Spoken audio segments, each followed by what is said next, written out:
Hi friends, welcome to my dreams world. ఇక్కడ విశిష్ట night 11 గంటలు.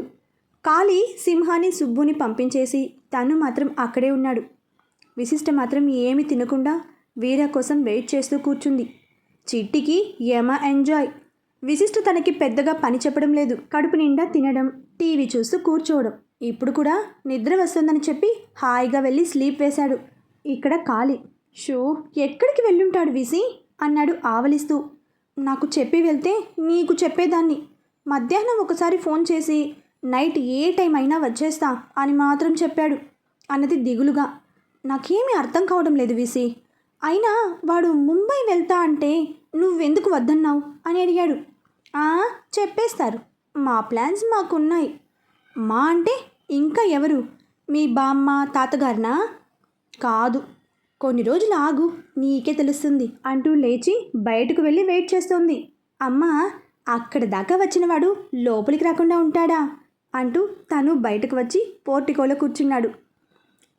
డాన్, తొందరగా రా, ఫోన్ స్విచ్ ఆఫ్ చేశావు అనుకుంటూ ఇంకా కంగారు పడిపోతుంది విశిష్ట. 11:30కి వచ్చాడు వీర. కారు దిగగానే విశిష్ట పరిగెత్తుకుంటూ వెళ్ళి హగ్ చేసుకుంది. వీరాకి తన జాన్ని చూడగానే మనసంతా చాలా హ్యాపీగా అనిపించింది. ఎందుకు లేట్ అయింది అని అడిగింది కళ్ళల్లో నీళ్లతో. లోపలికి రావద్దా అని అడిగాడు చిన్నగా. దా అంటూ చేయి పట్టుకుంది. అంతే, చేయి తీశాడు. విశిష్ట ఏదో అడిగేలోపు వచ్చావా? పాపం విశిష్ట నీకోసం ఏం తినకుండా ఎదురు చూస్తోంది. సరే, రేపు కూడా రావాలా నేను అని అడిగాడు కాళీ. నీకొకసారి చెప్పాను, కొన్ని రోజుల వరకు అంతే అని. మళ్ళీ అడుగుతావెందుకు అని అడిగాడు లోపలికి నడుస్తూ. అది సరే, ఎక్కడికి వెళ్ళావు వీరా అని అడిగాడు తన వెనకే వస్తూ. ఇప్పుడు కాదు, నువ్వు దొబ్బే ఇంకా అంటూ తన రూమ్లోకి వెళ్ళిపోయాడు వీర. కాళీ తన వైపే నవ్వుతూ చూస్తున్న విశిష్టతో, సరే వెళ్తా బంగారం అన్నాడు. ఇంత నైట్ ఎక్కడికి వెళ్తావు కానీ పైన పడుకో అన్నది విశిష్ట. సరేనంటూ వెళ్ళిపోయాడు కాళీ. విశిష్ట రూమ్లోకి వెళ్ళి షర్ట్ తీసి చేతిని నొక్కుంటున్న వీరాని చూసి ఏమైంది అని అడిగింది. ఏం కాలేదు అనగానే భుజంపై కట్టు చూసి ఇది ఏంటి, అసలు ఏమైంది అని అడిగింది కంగారుగా. అదేదో చిన్న దెబ్బే అంటూ కవర్ చేయబోయాడు. విశిష్ట ఏడ్చేస్తూ చేయి పట్టుకుని చూస్తూ, ఎందుకు ఇదంతా స్వెల్లింగ్ వచ్చింది, అసలు ఏమైంది, మళ్ళీ ఎవరితో గొడవ పడ్డావు అని అడిగింది. జాన్, నువ్వే తినడానికి తీసుకురా, ఆకలి వేస్తోంది అన్నాడు. విశిష్ట కళ్ళు తుడుచుకుంటూ వెళ్ళి 2 నిమిషాల్లో వచ్చింది. తనే తినిపించింది. సరే, నేను స్నానం చేసి వస్తా అంటూ వెళ్ళాడు వీర. చెయ్యి అసలు కదల్చలేకపోతున్నాడు.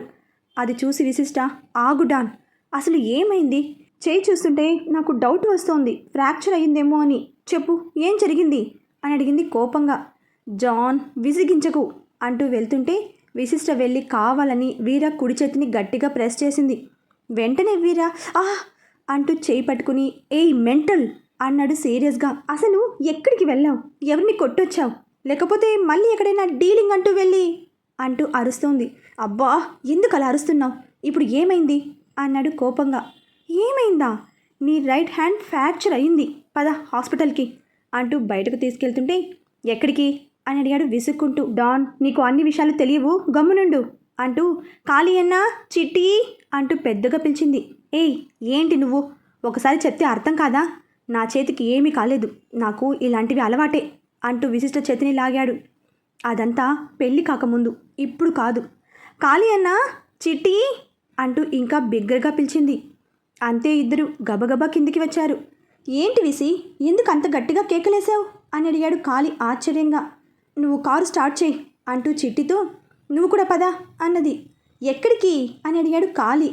చెప్తా, ముందు మీరు పదండి అంటూ ఇంకో మాటకి ఛాన్స్ ఇవ్వకుండా లోపలికి వెళ్ళి పద అంటూ వీర చేపట్టుకుంది. అంతే వీర, ఏ మెంటల్, ఈ అర్ధరాత్రి హాస్పిటల్స్ ఉండవు అంటూ కోపంగా చెప్పేసరికి, ఆ విషయం నాకు తెలుసు, నేను చూసుకుంటా, ప్లీజ్ రా నా కోసం అనేసరికి, అబ్బా అంటూ కోపంగా బయటికి నడిచాడు. విశిష్ట డోర్ లాక్ చేసి వచ్చింది. కాళీ డ్రైవింగ్ సీట్లో పక్కనే వీర ఎక్కాడు. వెనక చిట్టి. విశిష్ట కారు ఎక్కి, కాళీ అన్న, నేను చెప్పే అడ్రస్కి కారు పోని అంటూ అడ్రస్ చెప్పింది. హాస్పిటల్కా, ఏమైంది అని అడిగాడు కంగారుగా. మీ ఫ్రెండ్ చెయ్యి ఫ్రాక్చర్ అయ్యింది అంటూ కోపంగా వీరా వైపు చూసింది. ఎవరో నాలాంటివాడు పాత పగని గుర్తు పెట్టుకుని వెనక నుంచి కుమ్ముంటాడు అనుకుంటూ ఆవలించాడు చిట్టి. చిట్టి నువ్వు ముందెక్కు అన్నది సీరియస్గా. వాడు ఎక్కడ కూర్చోవాలి, నా ఒళ్ళోనా అని అడిగాడు వీర చిరాగ్గా. చిట్టి అలాగే కూర్చోవడం చూసి ఏయ్ దిగు, నువ్వు వెనక్కిరా అన్నది వీర వైపు చూస్తూ. అబ్బా జాన్, ఏంటి నీ గొడవ? ఇప్పుడు టైం 12 అయింది. డాక్టర్ ఎవరు ఉండరు అని తెలిసి నీతో వస్తుంటే అక్కడ కూర్చో ఇక్కడ కూర్చో అంటూ నస అని కాలి నెత్తిన ఒక్కటి పీకి నువ్వు పోని అన్నాడు. కారు స్టార్ట్ చేశాడు. గంట తర్వాత విశిష్ట చెప్పిన హాస్పిటల్ ముందు కారు ఆగింది. వీళ్ళు వెళ్ళేసరికి ఒక డాక్టర్ ఇంకా 2 నర్సులు రెడీగా ఉన్నారు. డాక్టర్ బాబు ఎదురొచ్చి, మేడం మీరు వస్తున్నారని ఫోన్ వచ్చింది, ఇతనే నా పేషెంట్ అని చిట్టి వైపు చూస్తూ అడిగాడు. ఊరుకోండి, నేను కాదు ఆయన అంటూ వీరా వైపు చూపించాడు. నువ్వు మీ పేషెంట్ ఏంటి, చెమడాలు వలుస్తా అని చిట్టి వైపు కొరకొర చూశాడు వీరా. వాళ్ళ వైపు ఆయోమయంగా చూసిన డాక్టర్తో కాలి, సార్ మా వాడికి చెయ్యి ఫ్రాక్చర్ అయ్యింది అంటూ వీరా వైపు చూపించాడు. రండి మాస్టారు అంటూ లోపలికి చూపించాడు ఆయన. మాస్టర్ ఏంటి, నేనేమైనా స్కూల్లో టీచర్నా అంటూ కోపంగా చూశాడు. అంతలో విశిష్ట, సార్ మీరు పదండి నేను తీసుకొస్తా అన్నది. ఆయన ఫూ అనుకుంటూ లోపలికి వెళ్ళాడు. చిట్టి కాలి ఆయన వెనకే వెళ్ళారు. తన వైపే కోపంగా చూస్తున్న వీరాతో, ఈ పొగరుకి ఏం తక్కువ లేదు పద అంటూ వీరాని తీసుకుని లోపలికి నడిచింది. డాక్టర్ వీరా చేయి పట్టుకుని చూసి ప్రెస్ చేస్తూ, ఎవరైనా బలంగా కొట్టారా అని అడిగాడు. వీరా ఏం మాట్లాడకుండా సీరియస్గా చూశాడు. పోనీ ఎవరైనా ఓ 4 కలిసి మీ చేతి మీద పడ్డారా అని అడిగాడు. No answer. ఆయన నిస్సహాయంగా విశిష్ట వైపు చూశాడు. విశిష్ట వీరా వైపు చూసి కోపంగా బయటకు వెళ్ళింది. వీరా లేచి తన వెనకే వెళ్ళి, జాన్ ఆగు అంటూ వచ్చి చేయి పట్టుకున్నాడు. విశిష్ట తనని తోసి, నీకు అంత ఈగో ఉన్నప్పుడు నన్ను ఎందుకు పెళ్లి చేసుకున్నావు? నీకు ఇష్టం లేకుండా తీసుకొచ్చావనేగా ఇంతలా యాటిట్యూడ్ చూపిస్తున్నావు. సరే పద, నువ్వు చేయాల్సింది నువ్వు చేయి, నేను చేయాల్సింది నేను చేస్తా అంటూ కారు దగ్గరికి వెళ్ళిపోయింది. వీరా కామ్గా లోపలికి వెళ్ళి కాలిని చిట్టిని బయటకు వెళ్ళమని చెప్పి డాక్టర్తో, ఏదో జరిగిందిలే కానీ నువ్వైతే నీ పని చూడు అన్నాడు. నా లైఫ్లో ఇంత యాటిట్యూడ్ పేషెంట్ని చూడలేదురా అయ్యా అనుకుంటూ ఎక్స్రే తీసి నర్స్తో విశిష్టుని పిలవమని చెప్పాడు ఆ డాక్టర్. తను రాగానే, మీ హస్బెండ్కి చేతి మీద బాగా బరువు పడి బెనికింది, అంతేకాని ఫ్రాక్చర్ కాలేదు, కానీ చేతికి టైట్ బ్యాండేజ్ వేస్తాను, 10 రోజులు ఉంచుకుంటే సరిపోతుంది అన్నాడు. రెస్ట్ తీసుకోవాలా అని అడిగింది విశిష్ట. డాక్టర్ చెప్పేలోపే వీరా, దెబ్బ తగిలింది చేతికి కాళ్ళకి కాదు అనగానే డాక్టర్ బాబు ఏం మాట్లాడాలో అర్థం కాక ట్రీట్మెంట్ ఇచ్చాడు. మళ్ళీ గంటలో ఇంట్లో ఉన్నారు.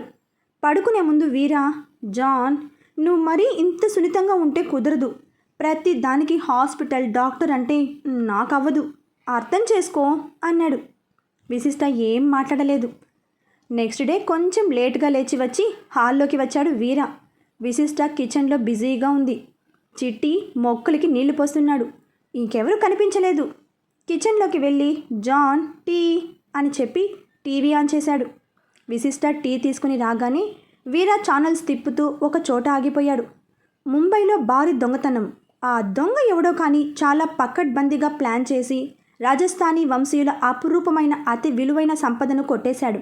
వాటి విలువ కోట్లలో ఉండొచ్చని అంచనా అంటూ రీడర్ పాప చెప్తా ఉంది. అది చూసి విశిష్ట వీరాతో, అంటే నువ్వు అని అడిగింది షాక్తో. వీరా టీ సిప్ చేస్తూ నేనే అన్నాడు. నువ్వు ఎప్పుడు వెళ్ళావు అని అడిగింది ఆశ్చర్యంగా.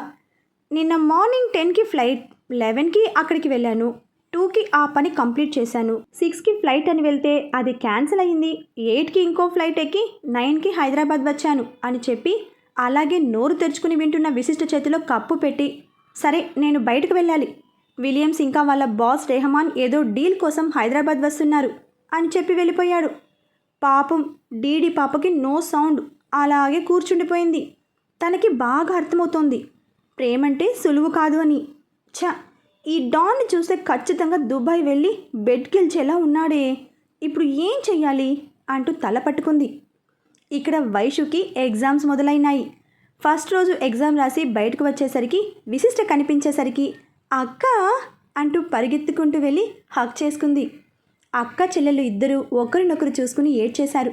విశిష్ట అయితే వైషుని ముద్దు పెట్టుకుని, ఎలా ఉన్నావు వైషు అని అడిగింది. సూపర్గా ఉన్నాను అంటూ నవ్వింది. విశిష్ట వైషుని పరిశీలించి, ఏయ్ నీకు పెళ్ళయింది, మెడలో తాళి ఏదే అని అడిగింది. అంటే అక్క అది అంటూ ఆగిపోయింది. తప్పురా తల్లి, అలా ఎలా తీస్తావు, కనీసం నల్ల పూసలైనా వేసుకోవాలి కదా అంటూ మందలించింది. సరే నాకు ఆకలి వేస్తుంది, పద ఏమైనా తిందాం అని అడిగింది వైషు. నా చేత్తో నీకిష్టమని చికెన్ బిర్యానీ చేశాను, రా అంటూ కారు దగ్గరికి తీసుకెళ్ళింది. కారుకి ఆనుకుని కబుర్లు చెప్పుకుంటున్న కాళీ సింహాలను చూసి పెళ్లి రోజు గుర్తొచ్చి కోపం వచ్చింది. అంతలో విశిష్ట, చెల్లి తను కాళీ అన్న, తను సింహ అన్న అంటూ పరిచయం చేసింది. హో, నీకు బాడీ గార్డ్సా అంటూ నవ్వింది. కాదు, నాకు సొంత అన్నలాగా అంటూ నవ్వింది విశిష్ట. కాళీ సింహ ఆ మాట విని సంతోషించారు. కాళీ అన్న, మీరిద్దరూ ఇక్కడే ఉండండి అంటూ కారులో నుండి తన హ్యాండ్ బ్యాగ్ ఇంకా లంచ్ బ్యాగ్ తీసుకుని వైషుతో కాలేజీ వైపు వెళ్ళింది. వైషు విశిష్టని గమనించింది. పాపిట సింధూరం, నుదుటిన బొట్టు, మెడలో తాళి, నల్ల పూసలు, చేతుల నిండా మ్యాచింగ్ గాజులు, పింక్ కలర్ చుడిదార్. పెళ్లి కాకముందు కన్నా ఇప్పుడే ఇంకా అందంగా కనపడుతోంది. సేమ్ అదే చెక్కు చెదరని నవ్వు. మొహంలో ఎక్కడా బాధ కనపడటం లేదు. తననే కన్నార్పకుండా చూస్తున్న వైషుతో, ఏంటే అలా చూస్తున్నావు అని అడిగింది. ఏం లేదక్కా, నువ్వు అసలు ఏం మారలేదు. అంటే అని అడిగింది అక్కడ ఉన్న గార్డెన్స్ వైపు నడుస్తూ. అంటే నువ్వు జరిగిన దానికి బాధపడుతూ దిగులుగా ఉంటావేమో అనుకున్నా, అస్సలు అలా లేనే లేవు అన్నది ఒక బెంచ్ మీద కూర్చుంటూ. విశిష్ట లంచ్ బాక్స్ తెరిచి ఇచ్చి తిను అన్నది. నువ్వు తినిపించాక చాలా రోజులయ్యింది అని అడిగింది గారాబంగా. విశిష్ట నవ్వి సరేనంటూ వైషుకి తినిపిస్తూ, దిగులెందుకు చెల్లి అని అడిగింది. సూపర్ చేసావక్క అని. అంటే ఆ రౌడీ నిన్ను ఎంతో కష్టపెడతాడు కదా అందుకు అంటూ వాటర్ తాగింది. లేదు, ఆయన నన్ను చాలా ప్రేమగా చూసుకుంటారు, నేనంటే ప్రాణం అంటూ సిగ్గుపడింది. బుగ్గులు చెర్రీస్లా ఎరుపెక్కాయి. అయితే ఇది ఏదో తెలుసుకోవాలి అనుకుంటూ, అక్క నెక్స్ట్ మండేతో ఎగ్జామ్స్ అయిపోతాయి, ఆ రోజు ఈవినింగ్ నేను మీ ఇంటికి వచ్చేస్తా, నీతోనే ఉండిపోతా అంటూ నవ్వింది. అలాగేలే, ముందు తిను అంటూ మొత్తం తినిపించింది. తినడం కంప్లీట్ అయ్యాక, ఇప్పుడు చెప్పు, ఏంటి నీకు సిద్ధుబావకి గొడవ అని అడిగింది సీరియస్గా. విశిష్ట అలా అడగగానే వైషు జరిగిందంతా స్క్రీన్ ప్లే చేసి మరీ చెప్పింది. అంతా విని విశిష్ట ఏదో ఆలోచిస్తుంటే, అక్క నువ్వే చెప్పు, జరిగిన దాంట్లో ఆ సిద్ధుదే కదా తప్పంతా, నేను ఇంకా యూకే వెళ్ళను, ఇక్కడే ఉండి డాడ్ కంపెనీలో అంటూ ఏదేదో చెప్తోంది. ఏంటిది, నేను వీరాని రామ్గా మార్చి అత్తామామకి చూపించాలని ఇంత కష్టపడుతుంటే వీళ్ళిద్దరూ ఏంటి అనుకుంటూ వైషు వైపు చూసి, వైషు ఇట్స్ ఎనఫ్, జరిగిన దాంట్లో సిద్ధుబావ తప్పు ఉంది కాదనను, బట్ నీ తప్పు కూడా కొంచెం ఉంది అన్నది సీరియస్గా. హౌ కుడ్ యూ సే అక్క అని అడిగింది ఆశ్చర్యంగా, ఇంకా కూసింత కోపంగా. బావ తన ప్రేమని నీకు తెలియచేసినప్పుడు నువ్వెందుకు బెట్టు చేశావు, ఓకే చెప్పొచ్చుగా అని అడిగింది. ఆ అక్క, నాకు బావ అంటే ఇష్టం కాదనను, కానీ నాకు టైం కావాలి కదా. ఎంత టైం కావాలి చెప్పు, సంవత్సరం, 2 సంవత్సరాలు, ఎంత? నీ లైఫ్ సెట్ అవ్వకుండా నేనెలా నా లైఫ్ని సెటిల్ చేసుకుంటాను అంటూ బిక్కమొహం పెట్టేసరికి, నా లైఫ్ సెటిల్ అవ్వలేదని నేను నీకు చెప్పానా? ఒకవేళ అవ్వకపోతే నీకేంటి ప్రాబ్లం అని అడిగింది కోపంగా. అదంతా కాదక్క, వాడు ఒక వేస్ట్, లవ్ చేశానని చెప్తే సరిపోయిందా? నన్ను అర్థం చేసుకోవాలి కదా, కనీసం నేను చెప్పేదైనా వినాలి కదా, అసలు ఇదేనా తను వైఫ్కి ఇచ్చే వాల్యూ అన్నది పైకి లేచి.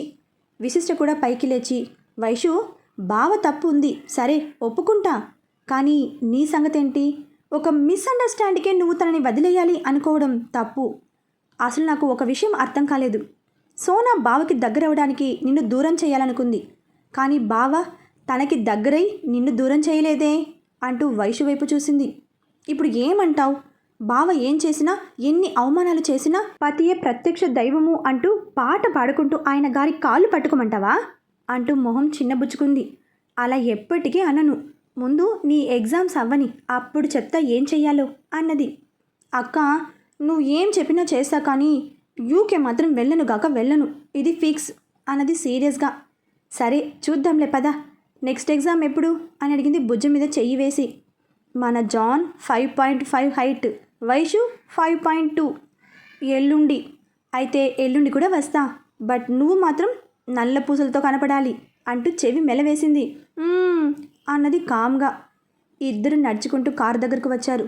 దా మా కార్లో డ్రాప్ చేస్తా అనగానే, నేను స్కూటీ తెచ్చుకున్నా, వెళ్తాలే, బాయ్ అక్క, ఎల్లుండి నీకోసం ఎదురు చూస్తూ ఉంటా అని విశిష్ట బుగ్గ మీద ముద్దు పెట్టి వెళ్ళిపోయింది. విశిష్ట కారు ఎక్కగానే ఇప్పుడు ఎక్కడికి అని అడిగాడు కాళీ. వచ్చిన పని అయిపోయింది, ఇంకా ఎక్కడికి, ఇంటికే అన్నట్లు కాళీ అన్నా.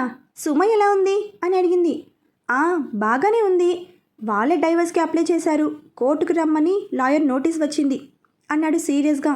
అవునా, ఏం పర్లేదు, నేను వస్తా. సుమ లైఫ్ని సెట్ చేయాలి అన్నది ఏదో ఆలోచిస్తూ తన మైండ్లో ఇంకేదో ఆలోచన వచ్చింది.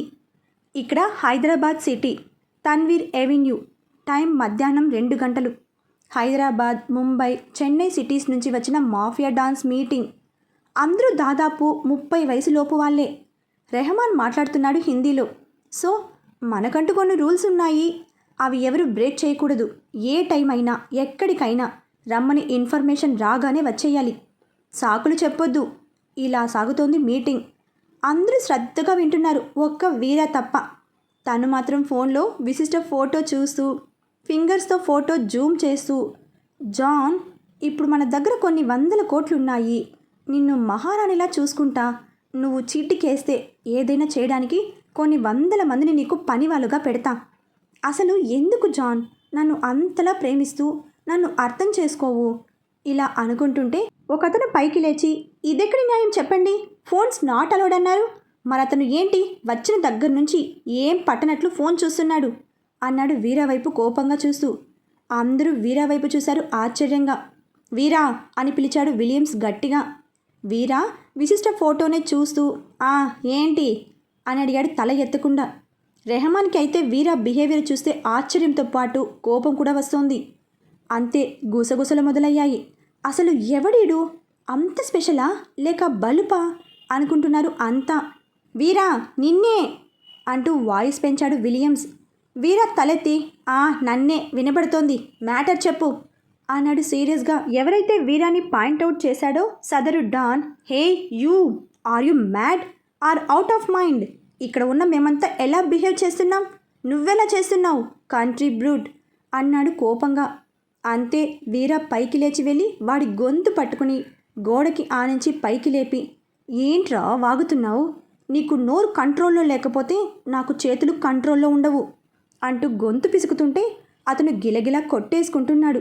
అది చూసి విలియమ్స్ ఇంకా కొంతమంది పరిగెత్తుకుంటూ వచ్చి వీరా నుంచి అతన్ని విడదీశారు. ఆ డాన్కి ఊపిరి తిరిగి అందుకుంది.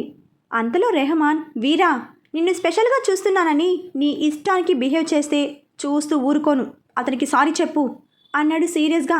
ఏంటి సారీనా? నేనా? చెప్పను, వాడు అనవసరంగా నన్ను గెలికాడు, నాకు సంఖ్య తిరిగితే అంటూ కోపంగా చూశాడు. ఆ చూపుల్లో తీవ్రతకి అందరూ భయపడ్డారు, విలియమ్స్, రెహమాన్ తప్ప. ఇంకో చోటా డాన్, ఏంటిది రెహమాన్ బాయ్, ఇది అండర్ వరల్డ్ డాన్స్ మీటింగ్లా లేదు, కూరగాయల మార్కెట్ లాగా ఉంది అన్నాడు సీరియస్గా. వీరా, లాస్ట్ అండ్ ఫైనల్గా అడుగుతున్నా, సారీ చెప్తావా లేదా అన్నాడు రెహమాన్ కోపంగా. చల్, నేనేమి నీ కింద పనిచేసే వర్కర్ని కాదు, నువ్వు చెప్పిన దానికంతా తల ఊపడానికి అంటూ కోపంగా బయటకు వెళ్ళిపోయాడు. వీరా ఆగు, నిన్నే, నా మాట విను అంటూ తన వెనకే వచ్చాడు విలియమ్స్ కంగారుగా. మీటింగ్ రూమ్లో నుండి వీరా గబగబా నడుచుకుంటూ పార్కింగ్ దగ్గరకు వచ్చేశాడు. విలియమ్స్ పరిగెత్తుకుంటూ వచ్చి, వీరా, ఎంతో మందిని కాదని నిన్ను వెతుక్కుంటూ వచ్చింది ఈ అవకాశం, నా మాట విని పద అన్నాడు. వీరా సిగరెట్ తీసి వెలిగించి, అవసరం లేదు, నువ్వెళ్ళు అన్నాడు సీరియస్గా. సరే, నువ్వు ఎవరికి సారీ చెప్పక్కర్లేదు, వచ్చి కూర్చో చాలు, పద అంటూ ఎంతో కన్విన్స్ చేశాడు. అసలు తప్పు చేసిన వాడిని వదిలేసి నన్నెందుకు సారీ చెప్పమని అడుగుతున్నాడు మీ బాస్ అంటూ కార్ ఎక్కి స్టార్ట్ చేసి, చూడు విలియమ్స్, వీర ఎవడికి తలవంచడు, ఎవరిని ఇంప్రెస్ చేయడు అంటూ వెళ్ళిపోయాడు. షిట్ అనుకుంటూ వెనక్కి వెళ్ళిపోయాడు విలియమ్స్. మన వీరాని ఈ విలియమ్స్, రెహమాన్ ఇలానే వదిలేస్తే బాగుండు. చూద్దాం ఏం చేస్తారో తర్వాతి అప్డేట్లో. బాయ్ ఫ్రెండ్స్, మరొక భాగంతో కలుసుకుందాం.